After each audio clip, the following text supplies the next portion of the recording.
Soberano Deus e Pai, obrigado por mais esse dia que se desponta. Obrigado porque temos a feliz oportunidade de estarmos em paz e segurança.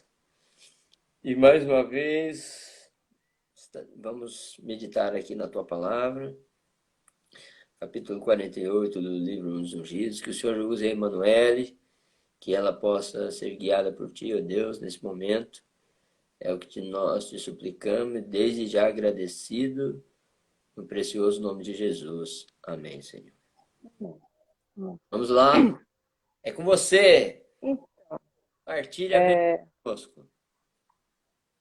o capítulo 48 em si, ele é bem curto, né? Ele é um capítulo de uma folhinha e meia, mas que tem como título O Segredo do Sucesso na Obra de Deus. E ele é bem que uma continuação do 47, obviamente, e continua com as visões de Zacarias, né? Zacarias já estava tendo a sua quinta visão. A quarta foi sobre Josué, né? Que a visão de Josué representa, Josué em si representava, né, a liderança espiritual do povo de Israel. E o 48 vem falando para Zacarias sobre Zorobabel, que representava a liderança e a administração civil, e foi o responsável, né, o governante responsável por levar de volta para a terra deles, né, de volta para minha terra, o, o povo de Israel, porque o êxodo de Israel depois do exílio de Babilônia, foi dividido em três, né? Foi Zorobabel, Esdras e Neemias. E Zorobabel foi o responsável por levar esse pessoal e iniciar a reconstrução do templo. E Zacarias ele teve a visão de duas oliveiras. As oliveiras tinham dois caninhos que alimentavam um bowl, né? E esse bowl era cheio de azeite e dividia por 7 caninhos que alimentavam a menorá. Eu acho interessante essa reflexão do azeite, porque toda vez que a gente pensa em fogo, né, a gente tem que ter uma chama. E a menorá ela era alimentada com azeite, o mais puro que tivesse. E o azeite representa o Espírito Santo, né, na vida do cristão. O Espírito Santo tem aquela chama que não pode se apagar nunca. E é muito importante, porque somente pela graça divina que Zorobabel ia ter condições de concluir a obra do templo. O templo já estava parado, a construção, né, ela ficou parada por 16 anos e provavelmente ele estava muito desanimado, provavelmente também muito deprimido, porque quando as coisas que a gente sonha não dão certo, a tendência é que nós, como seres humanos, nós desfaleçamos um pouco. E Deus mandou essa visão para Zacarias justamente para quê? Para que Zorobabel se animasse novamente. Fala, olha, não desanima não, você vai terminar a construção do templo. Você vai ser a pessoa responsável por colocar a última pedrinha na construção do templo. E isso é incrível, porque Deus ele é um Deus que ele observa e ele sabe as nossas necessidades. Ele sabe a hora de nos empurrar um pouquinho, ele sabe a hora de falar, olha, meu filho, dá uma paradinha, não tá na hora de ir. E ele se preocupa com cada um de nós. Ele enviou essa mensagem para Zorobabel de encorajamento, não só para ele, mas também para o povo de Israel. E não foi apenas Zacarias, né? Simultaneamente também tinha Ageu, que também tinha visões. Deus fez o possível para que tudo corresse para animar novamente Zorobabel. E eu acho interessante aqui no início do capítulo, que fala sobre Zacarias 4. Eu prefiro ler o versículo. Zacarias 4, versículo 6 diz assim: Prosseguiu ele e disse: Esta é a palavra do Senhor a Zorobabel, não por força nem por poder, mas pelo meu espírito, diz o Senhor dos Exércitos. E ele continuou falando assim: Quem és tu, ó grande monte, diante de Zorobabel? Você será uma campina, porque ele colocará a pedra de remate em meio a reclamações. Haja graça e graça para ela. Então quer dizer, que Deus falou para ele o quê? Não é por força humana, e muito menos por poder. Porque se nós observarmos a história anterior da reconstrução do templo, Zorobabel já tinha sido impedido muitas vezes por samaritanos, por pessoas que estavam tentando, de todas as formas, ser uma oposição contra a reconstrução daquele templo. E eles usavam força militar, chegou até um ponto de usar força militar, Esdras relata isso. E Deus aí falou para ele: olha, não é força militar, não é força do seu próprio punho, não é o poder que você acha que você tem como governante de Israel, não é o seu status, mas é apenas, exclusivamente pela graça do meu Espírito que você vai conseguir reconstruir esse templo. E o hoje ainda continua, né? No versículo 7 ele ainda diz assim: quem é você, ó grande monte? Você vai se tornar uma planície. E a mesma coisa Deus fala pra gente hoje. Aguenta a provação. Tá vendo essa montanha que você tá vendo aí na sua frente? Isso daí não é nada. Eu tenho poder suficiente. Se você confiar em mim, eu tenho poder suficiente para remover essa montanha e transformar ela numa planície. Isso mostra a grandiosidade de um Deus que nos protege, que nos abençoa, que se preocupa e sabe das nossas preocupações. E naquele momento, tenho certeza que para Zorobabel era mais ou menos isso. Talvez para ele visse aquela reconstrução do templo como uma montanha que ele teria que transpor. E ele conseguiu transpor ela. E na nossa vida hoje existe isso. Oposição das outras pessoas, dificuldade para a gente conseguir fazer alguma coisa para Deus, medo de falhar, desânimo, falta de recurso. Tudo isso era muito presente na vida de Zorobabel. Isso também era muito presente na vida de Paulo e daquelas pessoas da igreja primitiva. E também é presente na sua vida e na minha vida hoje. A gente não sabe. E a resposta para esses problemas, a senhora White deixa muito bem claro, né? Você confiar em Deus e você se manter ligado a Ele. Como é que nós nos mantemos ligados a Deus? Só através da oração. E é a oração que ela que destrava o Espírito Santo na nossa vida, né? É na oração que nós recebemos diariamente a chuva do Espírito Santo. E é através da oração que Zorobabel pôde, de alguma forma, se consolar. Foi através da oração que Zacarias começou a ter visões e entendeu o significado dessas visões. E aqui no capítulo 48, deixa eu achar aqui diz assim: quando colocamos em prática uma fé viva, a nossa força espiritual aumenta e desenvolvemos firme confiança. Os obstáculos colocados por Satanás desaparecerão diante da prática da fé, e nada lhe será impossível. É muito bonito, né? É muito bonito isso. Nada lhe será impossível se você viver pela fé. E para muitas pessoas aquele projeto, ele era muito humilde, era muito simples, porque o primeiro templo, né, o templo que Salomão construiu, era uma coisa. Salomão ele tinha recursos ilimitados, porque Davi passou a vida de reinado dele juntando o que tinha de melhor, os espólios, os melhores espólios que Davi conseguia de guerra e conseguia de outros reinos que vinham prestar homenagem, as melhores coisas Davi guardou para a construção do templo. Então, imagina só, mais de 30 e poucos anos, 40 e poucos, eu não lembro agora quanto tempo Davi passou reinando, mas foi muito tempo. Esse tempo todo juntando o melhor para oferecer a Deus para a construção do templo. Então, Salomão, a única coisa que Salomão tinha que fazer era realmente levantar. E quando Salomão levantou, ele tinha os melhores artesãos, Salomão tinha os melhores materiais, Salomão tinha os melhores pedreiros. E Zorobabel não tinha nada disso. Ciro deu um orçamento e tinha uma oposição ferrenha das nações vizinhas que não queriam. O próprio povo, quando viu o tamanho do templo, ficou desanimado. E é bem triste quando o seu próprio povo te desanima. Mas se você tiver uma fé, nada é impossível. Se você manter a sua fé viva, nada é impossível. E aquele templo que poderia ser para muitos muito, muito simples, que não mostrava a glória de Deus, ou talvez até a glória do próprio povo, futuramente ele seria, né? Futuramente ele seria reconhecido. E o interessante também é que Deus ele não vê como um homem.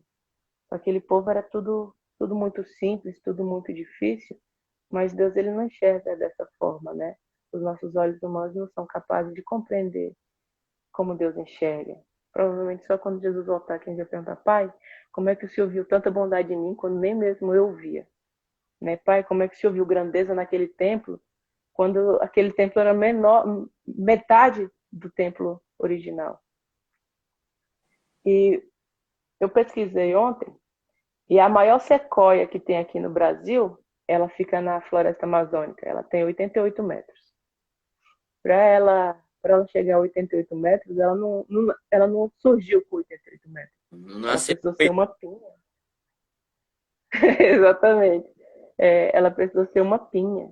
E aquela pinha precisou cair no chão, precisou germinar, precisou criar raiz, precisou aguentar muito, muito vento forte, precisou aguentar muitas intempéries.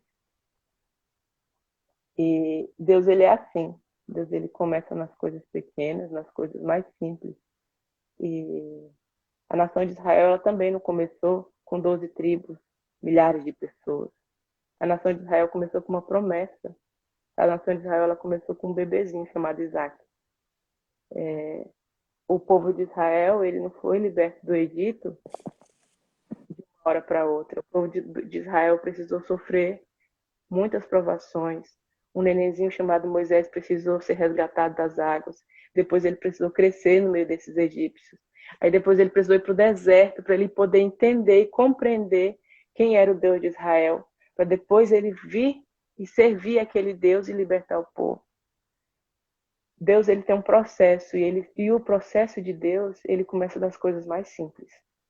Davi, ele não derrotou o gigante quando já era rei.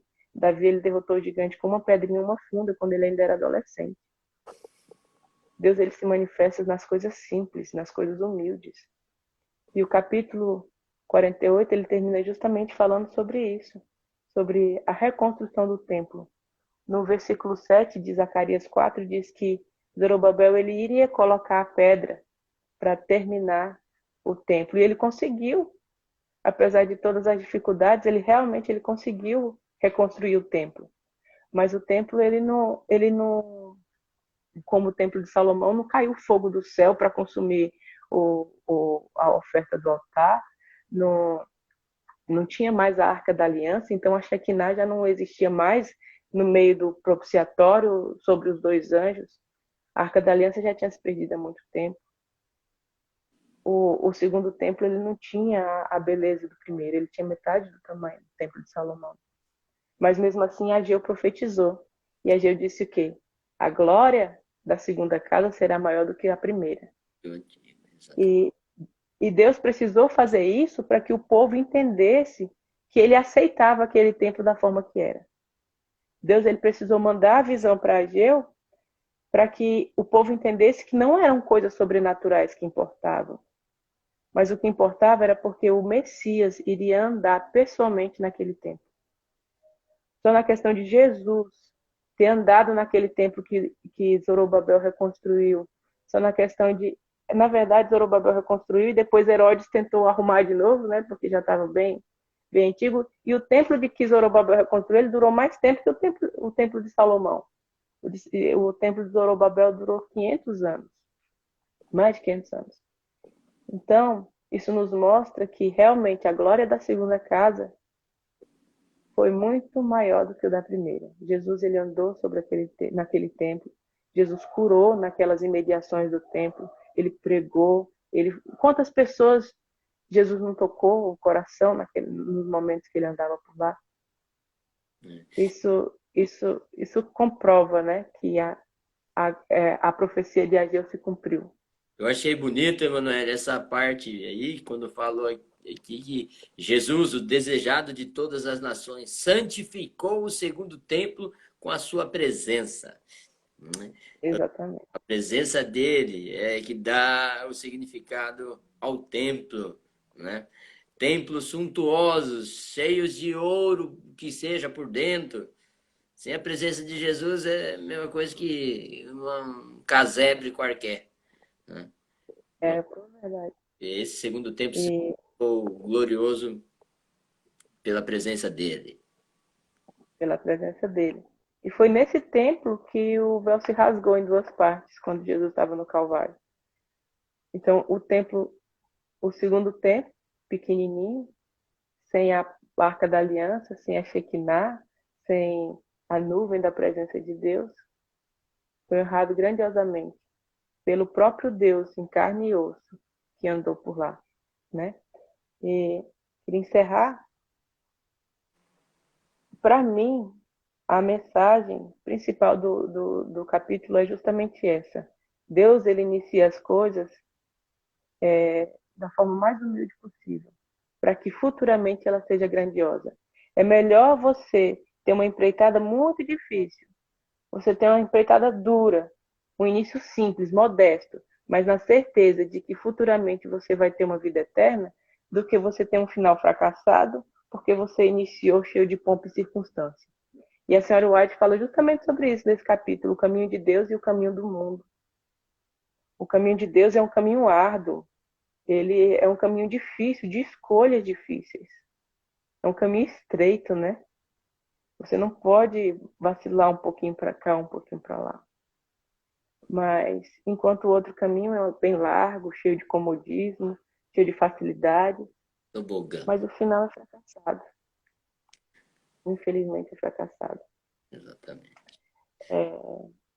Foi isso que eu pude entender do capítulo 48. Sensacional, Emanuele. Sensacional. Você trouxe aplicações riquíssimas, pérolas aí para aplicação em nossos dias, em nossa vida, não é?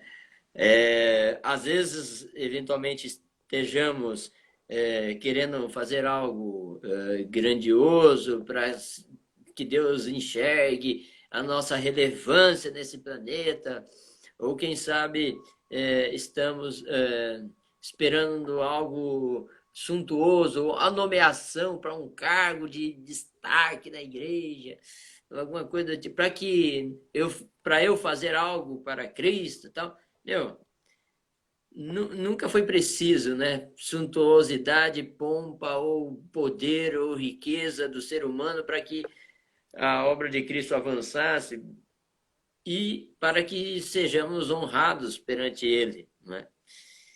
Exatamente. E o que faz a diferença, né? Nicodemos, por exemplo, Nicodemos dinheiro não era o problema dele. Apesar de ser ainda membro do Sinédrio, apesar de ser uma pessoa relevante socialmente, isso não resolvia o problema do vazio do seu coração, né? Exatamente. Ele precisou renascer, né? Exatamente. Você já foi na veia. Você entendeu o que dá brilho, o que dá sentido, o que dá é, direção, o que dá significado de vida, o que dá preenchimento de alma, não é? E espírito, melhor dizendo, é a presença dele, do desejado de todas as nações. Sim, Jesus Cristo. E é aquilo que é. Aliás, eu não sei você, mas eu curto demais aquilo que é simples. Eu curto, tanto que a gente vai em algumas viagens por aí, né? Eu já andei por aí afora. Como é gostoso, né? Lugares simples, humildes, onde você encontra ali pessoas humildes, pessoas tementes a Deus. Isso é maravilhoso. Eu tenho um saudosismo grande de um homem de Deus, um homem simples. Um cara que me inspirou muito nesta jornada minha, que já fazem aí alguns anos mais de 20 anos que sou batizado, né? E aí eu tinha um cidadão lá em Bauru, interior do estado de São Paulo, chamado João Bertassi. Esse senhor, ele mal sabia ler direito e tal, e escrever, mas tinha um amor ao Evangelho, um amor a Cristo que me invejava.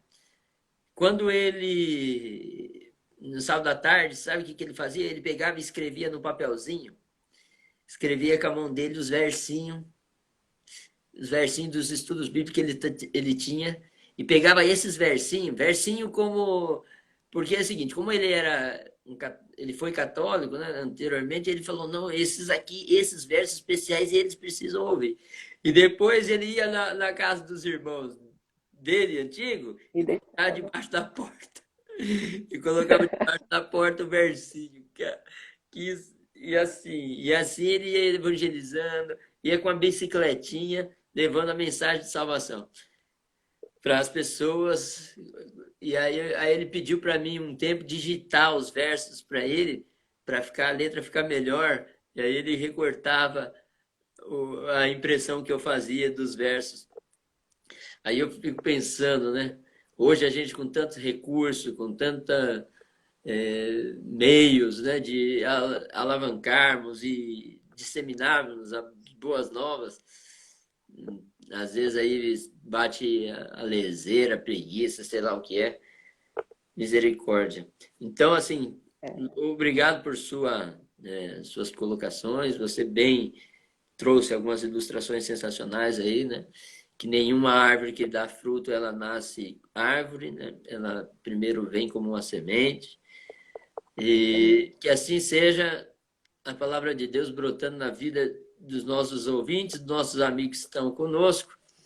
Você que está aí acompanhando as lives do Ministério Jovem da Central de Brasília, você está vendo o link aí na bio, esse link aí, ó, yasd.link/hora 7, você tem acesso ao livro Os Ungívidos em PDF e tantos outros livros que nós já estudamos e meditamos.